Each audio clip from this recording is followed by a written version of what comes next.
아침에 나로 주의 인자한 말씀을 듣게 하소서. 내가 주를 의뢰합니다. 나의 다닐 길을 인도하소서.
영지대학교 배움의 교회 새벽 목상에 오신 여러분들을 주님의 이름으로 환영하고 축복합니다. 오늘도 하나님께서 주시는 은혜와 평강이 여러분들의 삶 가운데에 가득 넘치시기를 기도드립니다. 오늘 함께 나눌 하나님의 말씀은 욥기 16장 15절에서 22절까지의 말씀입니다. 내가 맨살에 베옷을 걸치고 통곡한다. 내 위세를 먼지 속에 묻고 여기 이렇게 시궁창에 앉아있다. 하도 울어서 얼굴마저 핏빛이 되었고 눈꺼풀에는 죽음의 그림자가 덮여있다. 그러나 나는 폭행을 저지른 일이 없으며 내 기도는 언제나 진실하였다. 땅아, 내게 닥쳐온 이 잘못된 일을 숨기지 말아라. 애타게 정의를 찾는 내 부르짖음이 허공에 흩어지게 하지 말아라. 하늘에 내 증인이 계시고 높은 곳에 내 변호인이 계신다. 내 중재자는 내 친구다. 나는 하나님께 눈물로 호소한다. 사람이 친구를 위하여 변호하듯이 그가 하나님께 내 사정을 아른다. 이제 몇 해만 더 살면 나는 돌아오지 못하는 길로 갈 것이다.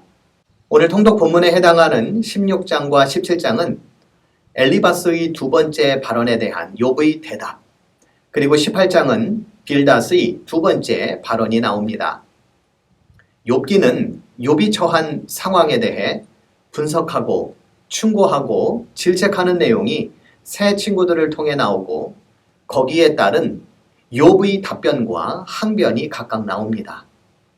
마치 3대1의 논쟁에 욥이 휘말려 위로와 문제의 해결을 얻기보다는 말 상대에 지쳐 죽을 지경인 욥의 모습을 살펴볼 수가 있습니다.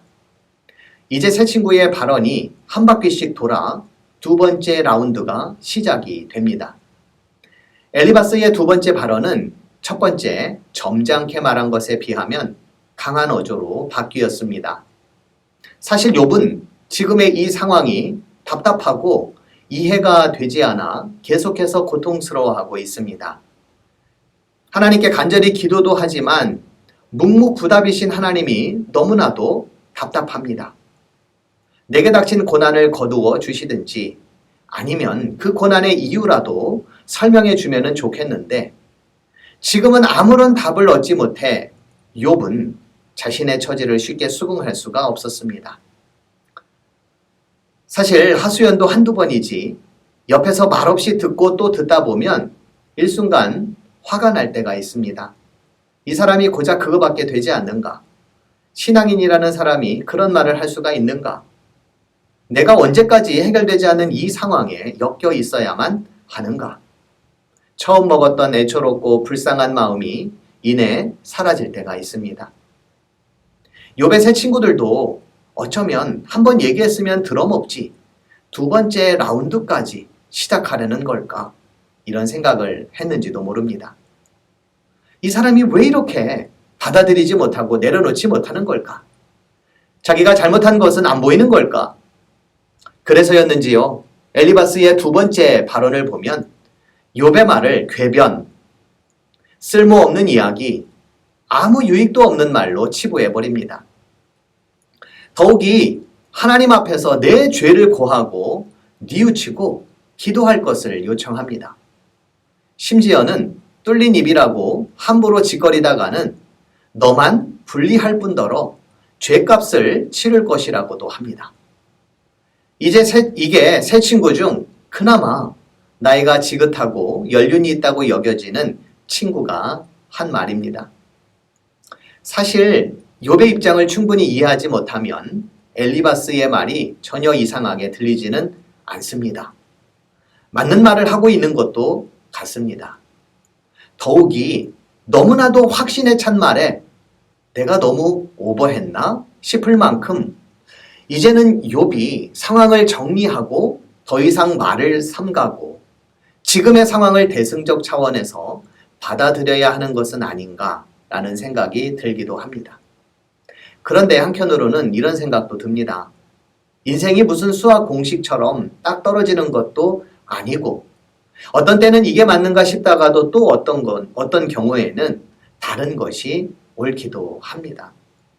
지금은 이게 맞다 싶다가도 나중에 보면 그것이 아닌 경우가 얼마나 또 많습니까?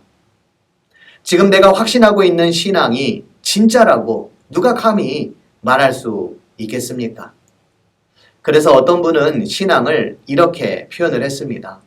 신앙은 자기 확신이 아니라 하나님의 존재의 신비와 하나님 통치의 엄청난 다이내믹에 눈을 뜨는 것이다.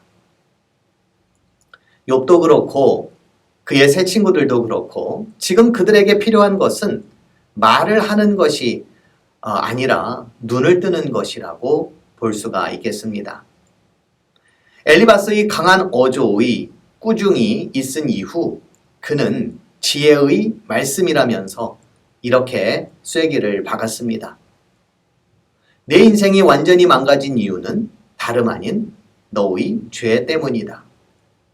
악한 일만 저지른 자들은 평생 동안 분노 속에서 고통을 받으며 잔인하게 살아온 자들도 죽는 날까지 같은 형벌을 받는다. 엘리바스의 말이 틀리지는 않습니다. 아니, 맞으면 좋겠다는 생각도 듭니다. 그래야 세상에 악한 것이 사라질 테니까요. 하지만 그가 놓친 것이 있습니다. 그것은 그가 확신하고 믿고 있는 것도 해결할 수 없는 인간 삶의 심층적 차원이 있다라는 것입니다. 따라서 우리는 아는 것과 모르는 것 사이에서 긴장의 끈을 놓지 말아야 할 것이고, 그리고 그 긴장은 하나님의 뜻과 섭리를 헤아리는 마음이라고 볼 수가 있겠습니다. 만약 엘리바스가 이렇게 이야기를 했다면 욥의 마음이 조금은 누그러지지 않았을까 하는 생각이 듭니다. 나도 잘 모르겠어. 나도 오래 살았지만 이해할 수 없는 일들이 참 많아. 그럼에도 궁극적 존재가 되시는 하나님을 신뢰하고 의지하며 살 수밖에 없지 않겠어. 결국은 하나님의 선하심을 믿고 사는 것이 가장 맞는 것 같아. 좀 더 솔직하게 욥에게 접근했다면 발끈했던 욥의 감정도 점점 숙여지지 않았을까요? 하지만 엘리바스의 훈수는 욥에게는 괴로움이었습니다. 본문 16장 2절은 이렇게 말합니다. 그런 말은 전부터 많이 들었다. 나를 위로한다고 하지만 오히려 너희는 하나같이 나를 괴롭힐 뿐이다. 욥은 새 친구들에 비해 지혜가 부족하여 아무것도 모르는 철부지가 아니었습니다. 자기도 만약 누군가 자신과 같은 어려운 처지에 있게 되면 그 정도쯤의 말은 할 수 있다고 말을 합니다. 문제는 그 말이라는 것이 한계가 있고 더욱이 그 말로는 문제가 해결이 되지 않는 경우가 있다는 것입니다. 어쩌면 시대에 따라 말에 담긴 사상이나 신념도 바뀌어야 한다는 말로 읽혀집니다. 16장에 보면 욥이 당하고 있는 고난으로 인해 많은 사람들로부터 놀림을 당하고 있는 그의 모습을 살펴볼 수가 있습니다. 10절에 보면 사람들도 나를 경멸하는구나. 욕하며 뺨을 치는구나. 모두 한패가 되어 내게 달려드는구나 라며 굉장히 리얼하게 설명을 하고 있습니다. 물론 이것이 진짜로 그랬는지는 모릅니다. 다만 이와 같은 상황이 벌어졌을 때에 사람들은 그 이유를 당사자의 죄로 여긴다는 것을 강력하게 표현하고 있다고 볼 수 있겠습니다. 우리도 종종 그런 생각을 가질 때가 있죠. 일이 잘 풀리지 않고 문제가 생기면 내가 기도를 하지 않아서 그런가? 내가 무슨 잘못이라도 저질러서 그런 것은 아닌가? 물론 현재 자신의 모습을 돌아보는 일은 필요합니다. 그러나 인생은 평탄한 길이 있는 반면 굴곡진 길도 있습니다. 그리고 인생의 대부분은 울퉁불퉁한 길을 걸을 때가 더 많습니다. 그런 상황에 대해 우리는 유연하게 대처해야 할 필요가 있겠고 이 또한 지나가야 할 길이라는 마음가짐도 필요합니다. 무엇보다도 그런 상황을 만나면 기도하며 주님의 뜻과 힘을 의지할 수 있어야 하겠습니다. 도무지 알 수 없는 인생이지만 욥은 그럼에도 불구하고 내 기도는 언제나 진실했고 하늘에 내 증인이 계시며 높은 곳에 내 변호인이 계신다고 고백을 했습니다. 이 말 속에 고난에 처한 성도들이 어떠한 자세로 헤쳐나가야 하는지를 설명해 주고 있다고 생각을 합니다. 내가 무슨 일을 당해도 그 누가 그런 상황에 처한 나에 대해 뭐라고 하든지 간에 내 갈 길을 가는 것입니다. 하나님과 나 사이에 껄끄러움과 불편함이 없다면 내가 어떤 일을 당해도 하나님께서는 결국 선한 길로 이끌어 갈 것이라는 믿음을 우리가 갖는 것입니다. 그러기 위해 우리는 다만 기도하며 신실한 마음을 유지해 나갈 것과 주님이 내 증인이시고 내 변호인이시라는 심정으로 그분께 우리의 삶을 믿고 맡기며 살아야 할 것입니다. 우리가 잘 살았는지 혹은 못 살았는지, 좋은 믿음을 갖고 살았는지 아니면 그렇지 않았는지에 대한 최종적인 판단은 하나님께서 하실 것입니다. 그때까지 우리는 우리의 인생을 쉽게 생각하지 말고 주님의 판단에 맡기며 살아가시는 배움의 교회 모든 성도님들이 되시기를 주님의 이름으로 기도드립니다. 기도하시겠습니다. 인생을 살다 보면 잘 풀리지 않고 어려움을 만나게 되고 또 문제 앞에 놓일 때도 많이 있습니다. 그때마다 우리는 우리의 기도가 부족한 것은 아닌지, 우리의 믿음이 부족했기 때문은 아닌지 우리 자신을 돌아보게 되기도 하고 자책하기도 합니다. 그러나 인생은 좋은 날이 있을 때도 있고 또 힘겨운 삶이 있을 때도 있다라는 것을 우리가 알기에 중요한 것은 우리가 어떠한 순간을 만나든지 하나님을 의지하고 또 하나님의 선하심을 믿고 또 하나님의 인도하심을 믿으며 살아가는 것임을 오늘 말씀을 통해서 살펴봅니다. 다른 사람들의 눈을 의식하기보다는, 다른 사람들의 입을 의식하기보다는 하나님 앞에 신실함을 끝까지 견지하며 살아가는 저희들이 되도록 주님 도와주시고 최종적인 판단과 심판은 하나님께서 하실 것이라는 믿음을 가지고 당당하게 또 믿음 안에서 나아가는 저희 모두가 되도록 주님 도와주시옵소서. 지금도 이곳 저곳에서 어려움 가운데 놓여있는 이들을 하나님 붙들어 주시고 위로하여 주시고 일어날 수 있는 힘과 용기를 허락해 주시옵기를 간절히 소원하며 예수님의 이름으로 기도드립니다. 아멘.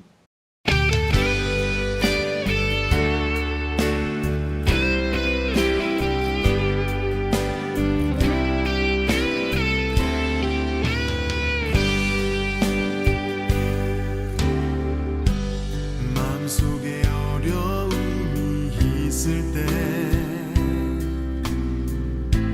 마음속에 어려움이 있을 때, 마음속에 어려움이 있을 때 주님 내게 먼저 오사 내 맘을 만지고 주님 앞에 나올 수 없을 때, 주님 앞에 나올 수 없을 때, 주님 앞에 나올 수 없을 때 주님 날 먼저 안으시네. 그럼에도 불구하고 날 사랑하시는 내 하나님의 사랑 나의 모든 걸 덮고, 그럼에도 불구하고 날 안아주시는 내 하나님을 부를 때 아버지라 부르죠. 마음속에 어려움이 있을 때, 마음속에 어려움이 있을 때, 마음속에 어려움이 있을 때 주님 내게 먼저 오사 내 맘을 만지고 주님 앞에 나올 수 없을 때, 주님 앞에 나올 수 없을 때, 주님 앞에 나올 수 없을 때 주님 날 먼저 안으시네. 그럼에도 불구하고 날 사랑하시는 내 하나님